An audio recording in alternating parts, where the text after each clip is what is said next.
there, welcome to the news on Nepal television. I am Rosina Rai, starting with the headlines first. The Prime Minister Pushpakamal Dal says a massive outflow of youth towards abroad should come to an end. He emphasizes on quality education on account of globalization. Office of the Government Attorney prepares to file case against 22 individuals on visit visas fraud to be charged on human trafficking and organized crime case. Government starts preparations of the budget fair. The upcoming fiscal year holds discussions with relevant ministries before setting budget ceiling. And Israel's Netanyahu called for the closure of the UN Refugee Agency operating in Gaza pounds more strikes into the strip as diplomatic efforts of a ceasefire continues.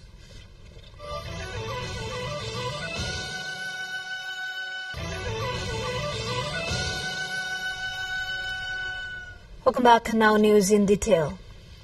The Prime Minister Pushpakamal Dahal has stated that a massive outflow of skilled youths from Nepal towards abroad should address seriously and stop this trend.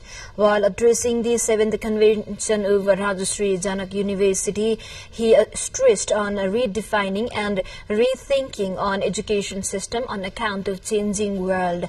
He also highly emphasized on improving quality of education on account of globalization. It is now high time to assure the quality and a system of education, curriculum, performance policy and programs as the impact of globalization has made in the sector of education than any other sector in the world. On the occasion, he said that Madhya province has been core of science and knowledge in the country. Now to further development, the District Government Attorney Office Kathmandu is set to file case against 22 on visit visa fraud case. Those include 7 officials from the Department of Immigration for their involvement of tampering documents and aiding in travel in pretext of visit visas. They will be charged over human trafficking and organized crime. The Kathmandu District Police Office had submitted a detailed report,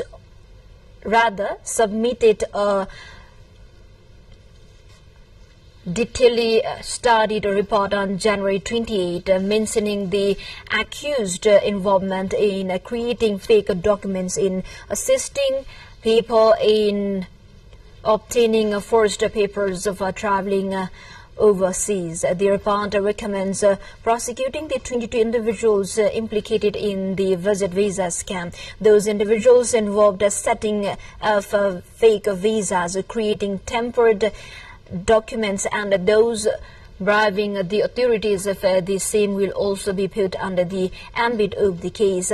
Despite the completion of 60-day investigation yesterday, the case is set to be officially registered today as the Patan High Court shut yesterday to mark the days of judge. The government has initiated discussions with the relevant ministries about the budget for the upcoming fiscal year 2081-82. Accordingly, the National Planning Commission held a discussion with various relevant ministries and agencies.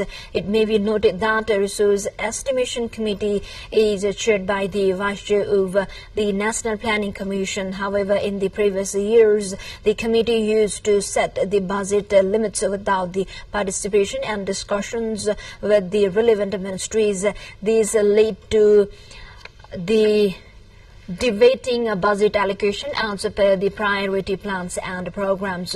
Spokesperson Vusal said that the budget ceiling will now be determined based on the discussions of to the concerns beforehand. After studying the status of expenditure up to mid-January of the current financial year, the estimates of the next year's budget and the limit of expenditure will be determined. Time for a short break. Stay with us. Welcome back. You are watching Nepal Television News. Now we have remaining national updates. The Nepal Oil Corporation (NOC) has increased the price of petroleum products. The new market price of petrol, diesel and LP gas or cooking gas come into effect from last night.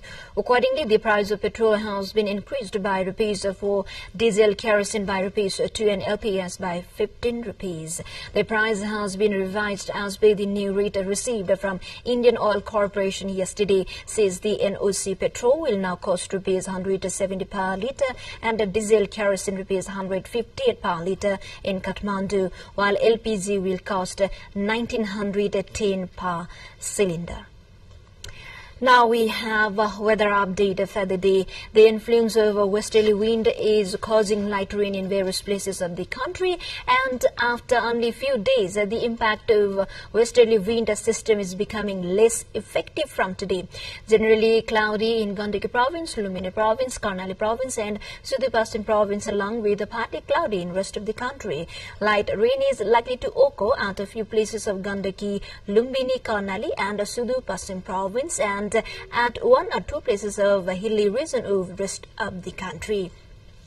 Chances of light to moderate snowfall at some places of the high hilly and mountainous region of Gandaki province, Karnali and Sudipastin province, and at a few places of high hilly and mountainous region of the provinces.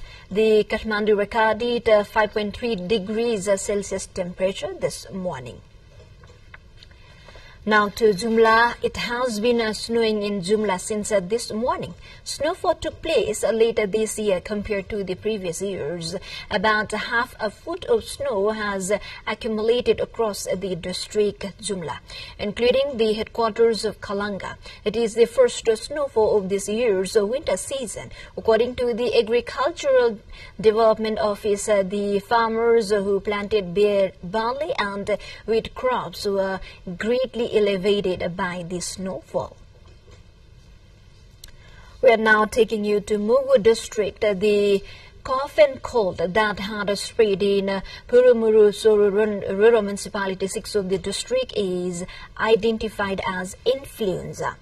3 people had died and 150 fell seriously ill due to the disease spread at Jima and Purumuru of the rural municipality since the last 2.5 weeks.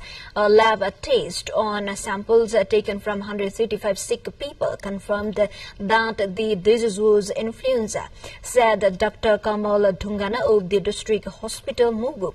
The samples were examined at the National Public Health Laboratory in Kathmandu. Chief District Officer of Mugu, Topendra Bahadur Kesi, said that a team comprising 3 doctors from the Epidemiology Division under the Ministry of Health and Population, the World Health Organizations and the district hospital has left for the area with the confirmation of the influenza. Vice Chair of the rural municipality, Kesar Bahadur Sahi, and the rural municipality has mobilized health workers in the affected areas, and the number of patients is gradually declining in both the affected settlements there in the district.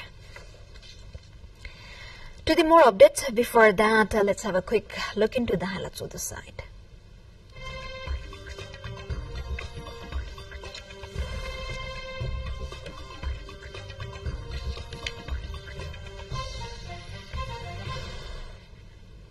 Thank you for staying with us. And now we have updates from international front lines. Israeli Prime Minister Benjamin Netanyahu called on Wednesday for the closure of the UN Palestinian Refugee Agency, UNRW, as his forces conducted more airstrikes in Gaza and amid diplomatic efforts for a ceasefire, release of hostages in the enclave. Israel has accused some UNRW staff of involvement in the October 7 Hamas assault in southern Israel and triggered the war in Gaza Strip. Donors, including the United States, have paused funding pending an investigation, but aid agency says ending UNRW operations would wreak humanitarian efforts in a devastated Gaza.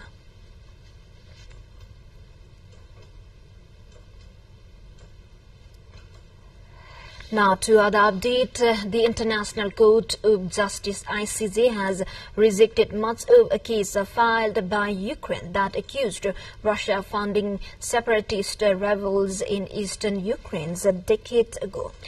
Saying only that Moscow had failed to investigate alleged breaches, Kiev had accused Moscow of being a terrorist state whose support for pro-Russian separatists in eastern Ukraine was a bingo of the full-fledged 2022 invasion. The top United Nations Court declined to rule specifically on alleged Russian responsibility for the shooting down of the plane. The ICJ tossed out most of Ukraine's pleas, ruling only that Russia was failing to take measures to investigate a fact regarding persons who have already committed an offense.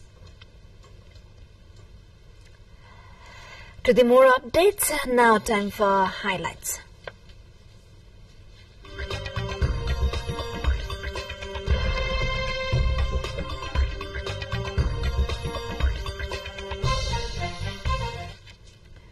Thousands of protesters and police officials face off outside Argentina lower house of Congress in Buenos Aires as the institution began what is expected to be a marathon debate on President Javier Milei's mega bill to reform the economy, politics, and even some aspects of private life. Police use tear gases at protesters outside Argentina's Congress in Buenos Aires as the lower house debates President Javier Milei's mega bill to reform the economy, politics, and some aspect of private life. Social movements protest outside Argentina's Congress in Buenos Aires erupting. Now time for sports.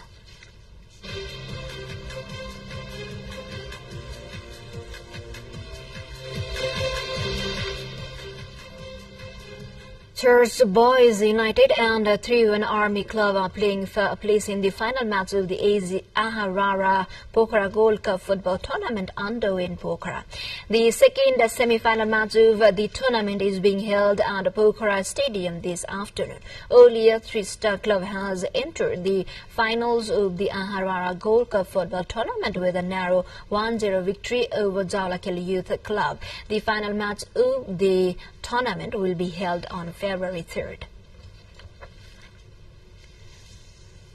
With this, we come to the end of this news bulletin, but before we say goodbye, quick reminders of the headlines once again.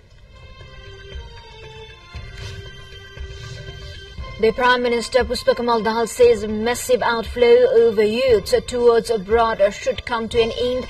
He emphasizes the quality of education on account of globalization. Office of the Government Attorney prepares to file case against 22 individuals on visit visas fraud to be charged on human trafficking and organized crime case.